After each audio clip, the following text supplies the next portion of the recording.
War ప్రభావం నుంచి China తప్పించుకున్నట్లు కనిపిస్తోంది.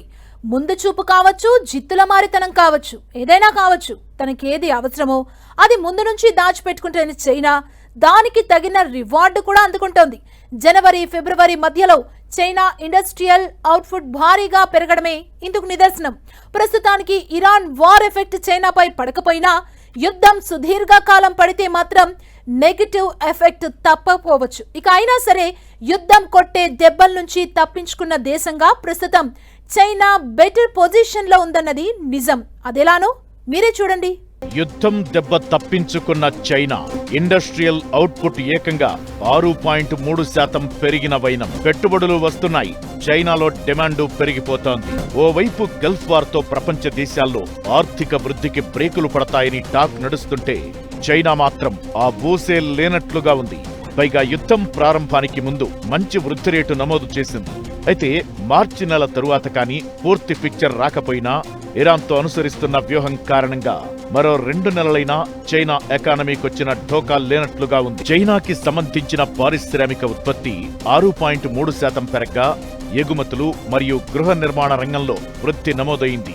రియల్ ఎస్టేట్ రంగంలో పెట్టుబడులు 1.8% పెరగ్గా రిటైల్ సేల్స్ 2.8% పెరిగినట్లు తెలుస్తోంది.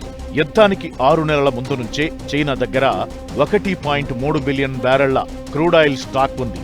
ఇది చైనా దేశపు అవసరాలను కనీసం 3 నెలలు తీర్చగలదు.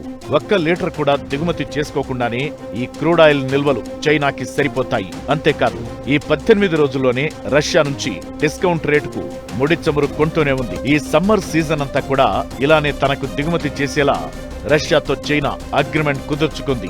మరోవైపు హర్మూజ్ జలసంధి ద్వారానే రోజుకు 1.3 మిలియన్ బ్యారెళ్లు ఇరాన్ నుంచి ఇంకా తరలించుకుంటూనే ఉందని కూడా సమాచారం వస్తోంది. అలానే చైనా దగ్గర గ్యాస్ నిల్వలు కూడా 30 నుంచి 40 బిలియన్ క్యూబిక్ మీటర్లు ఉన్నట్లు అంచనా. ఈ ఏడాది ఫిబ్రవరి నాటికి ఇవి 20 బిలియన్ క్యూబిక్ మీటర్లుగా లెక్కగట్టిన ఆ గ్యాస్ చైనాకి కనీసం 2 నెలలు సరిపోతాయని అంచనా.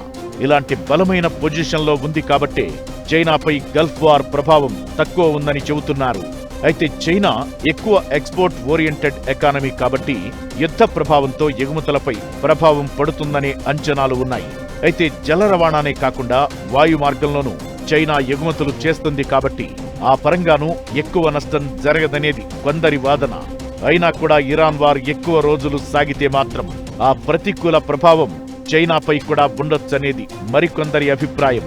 ఏదలా ఉన్నా కానీ ఇతర దేశాలతో పోల్చుకున్నప్పుడు చైనా కొంత బెటర్ పొజిషన్లో ఉందనేది కాదనలేని విషయం.